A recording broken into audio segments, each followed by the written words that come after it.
여러분, 우리는 살아가면서 예상치 못한 순간에 삶의 밑바닥을 경험하기도 합니다.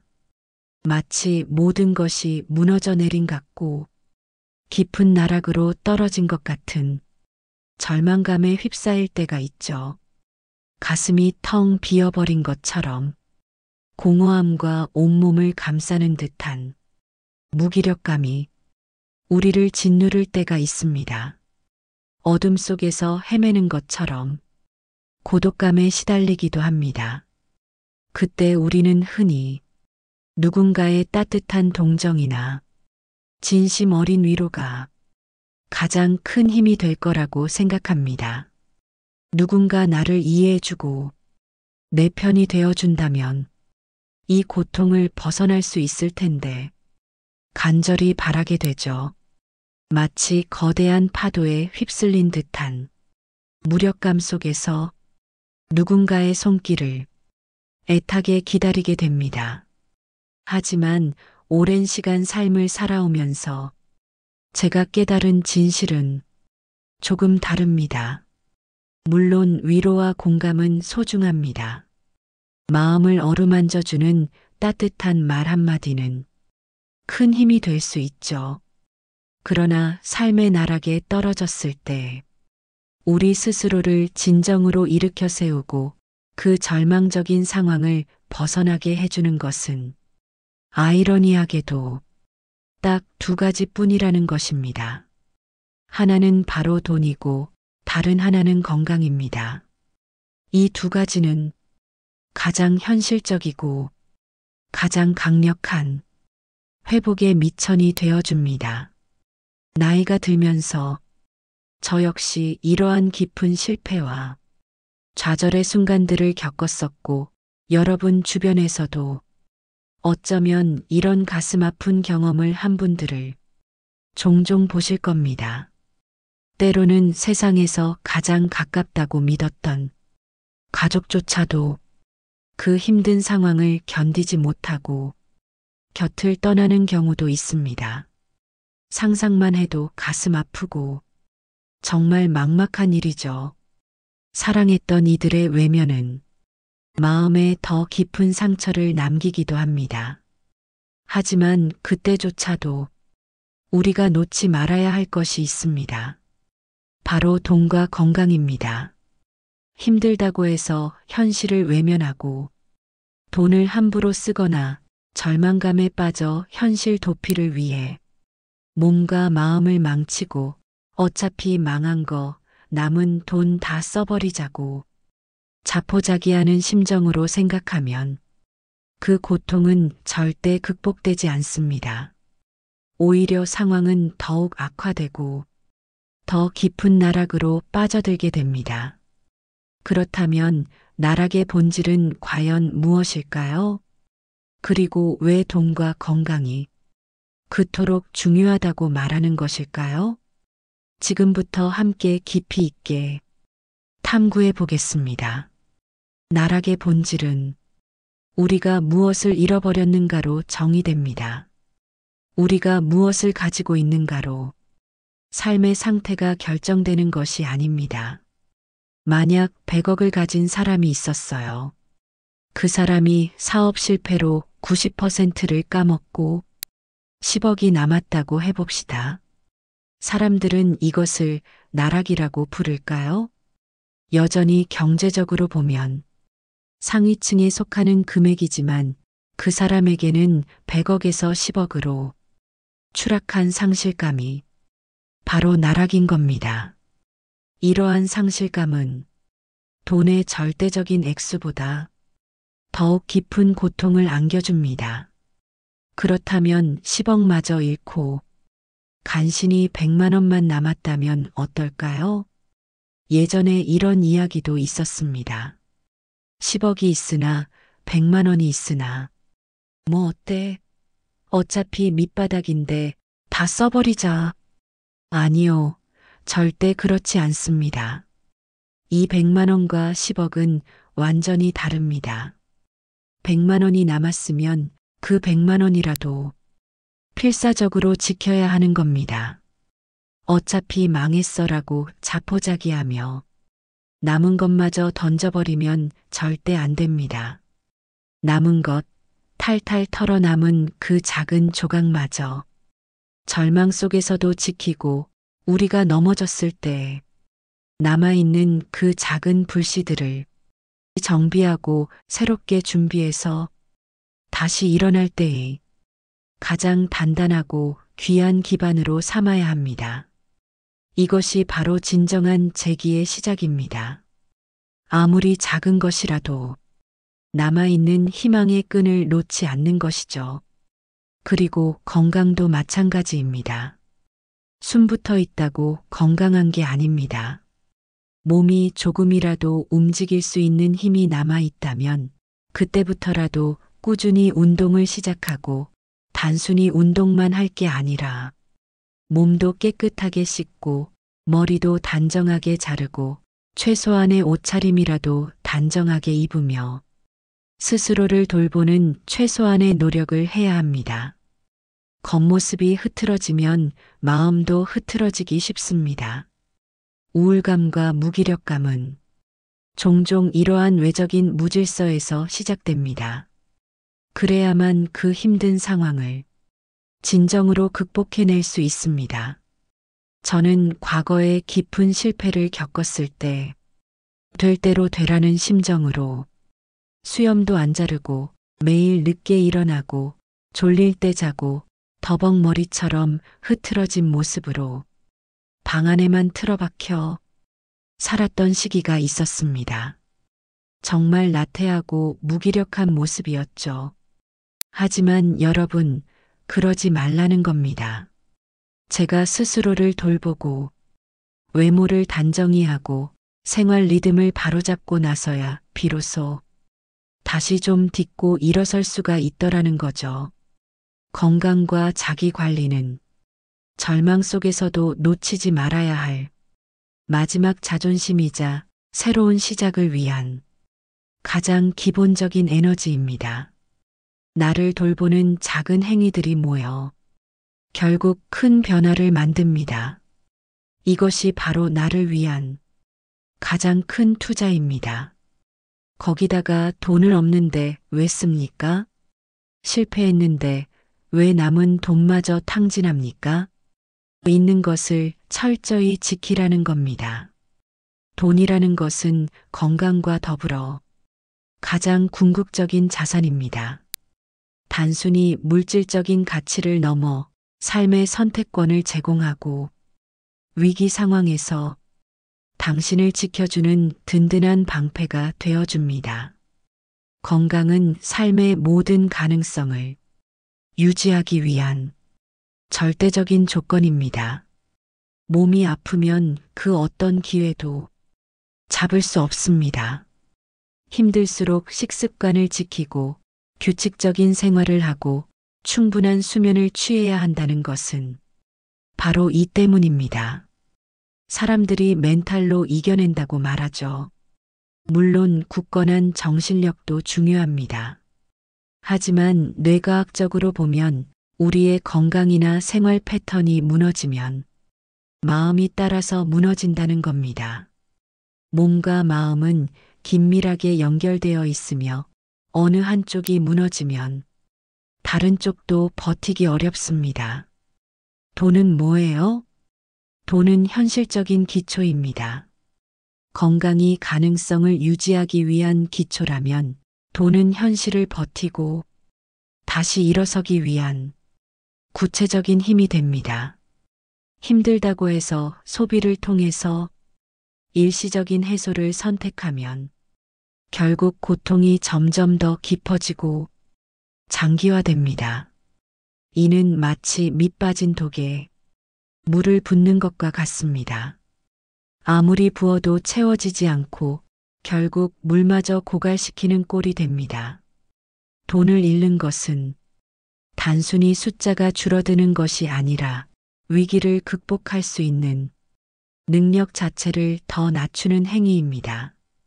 그러므로 힘들 때일수록 얼마 남지 않았더라도 돈을 철저하게 보호해야 하는 겁니다. 이는 여러분의 미래를 위한 가장 냉철하고 현실적인 투자입니다. 아닌데 나는 동정받고 위로받으니까 해결이 되던데? 그렇게 생각하기 시작하면 사람 만날 때마다 힘들 때 동정이나 위로에 대해서 계속 기대하게 됩니다. 그럼 어떻게 될까요? 계속 사람들을 만나서 자신의 불행을 한풀이하게 되고 부정적인 이야기만 반복하게 됩니다. 이러한 행동은 결국 관계를 좀먹고 주변 사람들을 지치게 만듭니다. 그들은 여러분의 감정 쓰레기통이 되고 여러분은 그들의 에너지를 고갈시키는 존재가 되어버립니다. 인간이 얼마나 이기적인 존재인 줄 아세요? 예를 들어서 여러분들이 신장이라는 장기를 생각해 봅시다. 이거 2개 달려있죠? 만약 신장 하나를 내어주면 내 생명이 위협받지 않고 살아날 수 있다고 했을 때, 신장 하나를 아낄 사람은 없습니다. 내 목숨을 살리기 위해서라면 아낌없이 내줄 것입니다. 근데 예를 들어서 이런 상황을 생각해 볼게요. 내 손톱에 거스러미가 깨졌습니다. 아주 사소한 통증이죠. 여기에다가 지금 지구 반대편에서 전쟁이 일어나 병사들 1만 명이 죽습니다. 그럼 둘 중에 뭐가 중요합니까? 놀랍게도 인간의 본성상 내 손톱의 거스러미가 더 중요합니다. 왜 그럴까요? 나와 직접적인 관계가 없어서 그래요. 관계가 없다는 게 무슨 얘기냐면 내가 내 손톱 신경 안 쓴다 그래서 그 병사들이 살아나는 게 아니라는 겁니다. 나와 직접적인 연관이 없다면 그 사람이 무슨 일을 겪든 나랑은 상관없는 일이 된다는 거죠. 이것은 되게 본능적으로 일어나는 과정이에요. 우리가 의식적으로 통제하기 어려운 인간 본성의 한 단면입니다. 이러한 이기심은 생존을 위한 본능적인 방어 기제이기도 합니다. 그러니까 관계 있는 누군가, 내 삶이랑 직접적인 관계가 있는 누군가가 계속해서 힘들고 우울한 일을 털어놓고 도와달라고 하면 이게 그 듣는 사람 입장에서는 굉장한 정서적인 고통이 됩니다. 관계가 있기 때문에 그래요. 그래서 어떻게 돼요? 점점 그 관계를 끝내고 싶게 되죠. 누군가 망했다고 하더라도 나랑 직접적인 관계가 없으면 아무 일도 아니게 된다는 거예요. 이것은 누구한테 배워서 아는 게 아니라 우리가 살면서 경험적으로 알게 되는 겁니다. 그래서 동정이나 위로에만 지나치게 의지하게 되면은 오히려 내 관계가 점점 끊어지게 된다는 겁니다.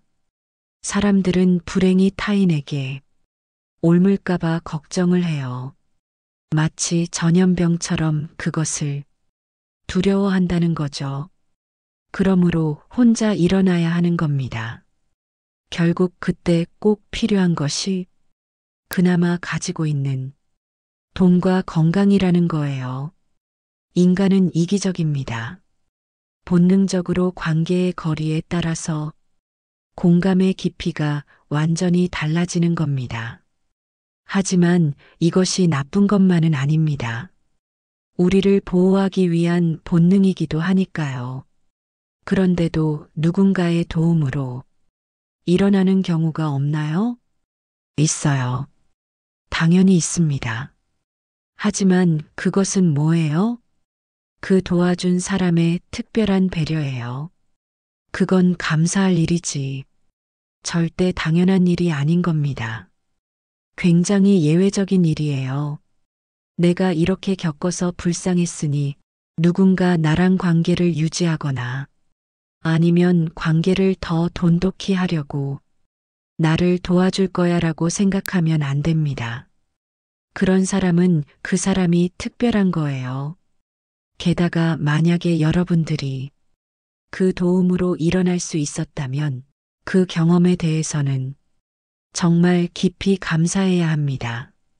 당연히 일어나야 되는 일이 절대 아닌 겁니다. 누가 우리를 도와준다는 것은 결코 당연한 일이 아닌 거예요. 이게 뭐냐면 우리가 어릴 때부터 만약에 한 30살까지 있잖아요. 태어나서 이 나이까지 살아오는 동안은 세상 사람들이 다 우리를 도와줘요. 웬만해서는 30살, 30살도 아니죠. 한 26살 대학 졸업할 때까지는 계속 도와주는 것이 우리의 습관화가 돼 있어요. 도움은 당연한 것이라고 학습되는 거죠. 근데 우리가 정서적인 성장이 이때 멈췄으면 지금도 그렇게 생각합니다. 왜 나를 안 도와주지?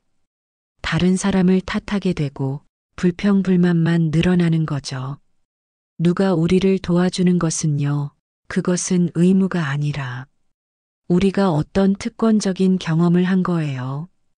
그걸 당연히 여기는 순간 어떻게 돼요? 모든 관계가 다 끊어진다는 겁니다. 어려울 때 더 어려워진다는 거죠. 일반적인 사람들은 관계의 간절함 때문에 자신의 문제를 다른 사람에게 떼어놓고 싶어 합니다.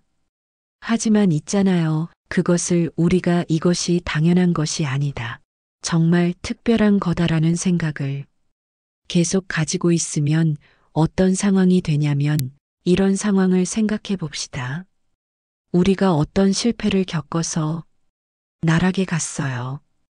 근데 그때 우리랑 아무 관계 없던 사람이 우리가 이 문제가 생긴 시점에 관계를 만들고 접근하려 하면 우리는 그게 당연히 나를 도와줘야 하니까 그럴 수 있지라고 생각한다는 거예요.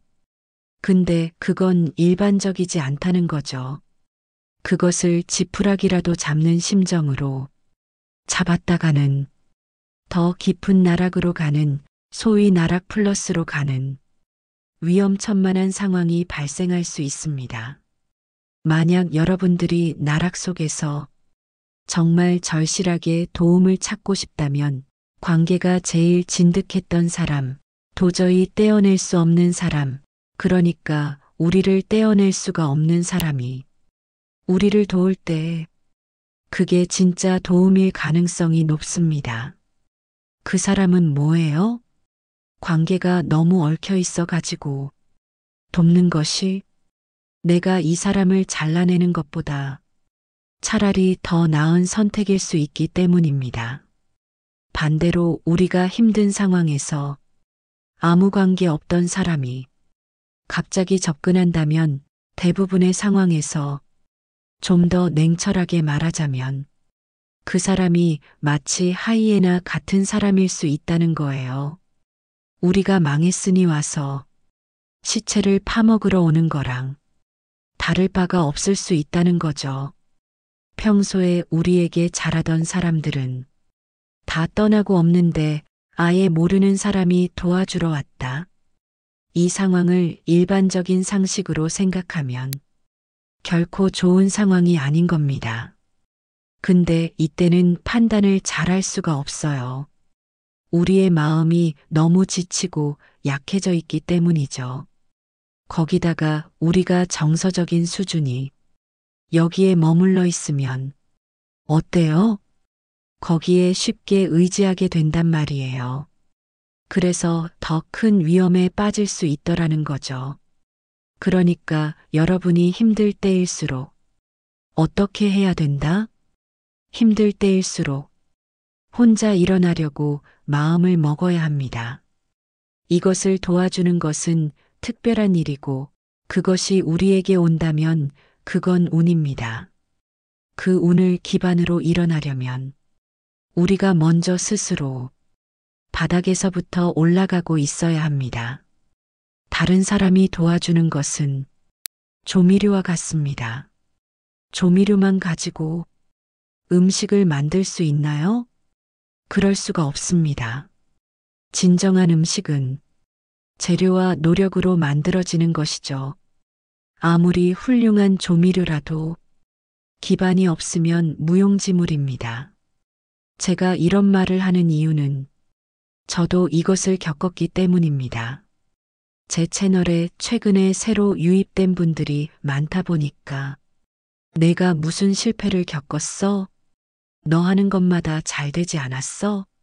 라고 말하는 분들도 많은데 아니에요. 절대 그렇지 않습니다.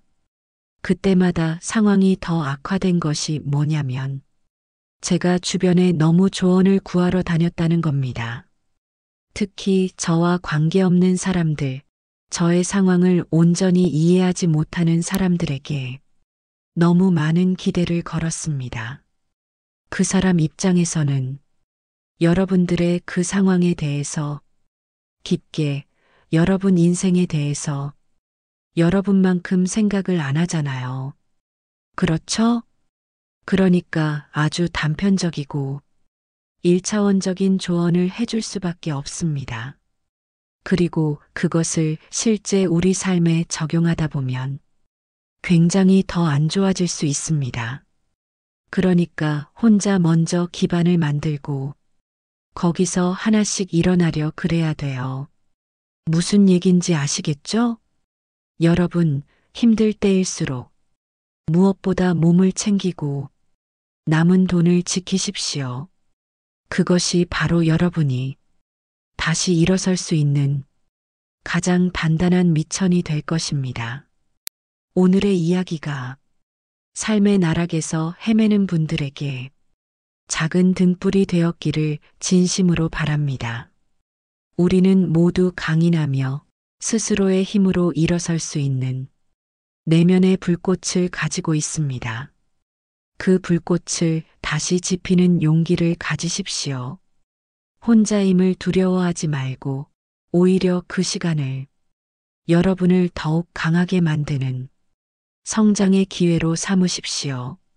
세상의 모든 빛이 여러분을 향하고 있음을 기억하세요. 여러분은 혼자가 아닙니다.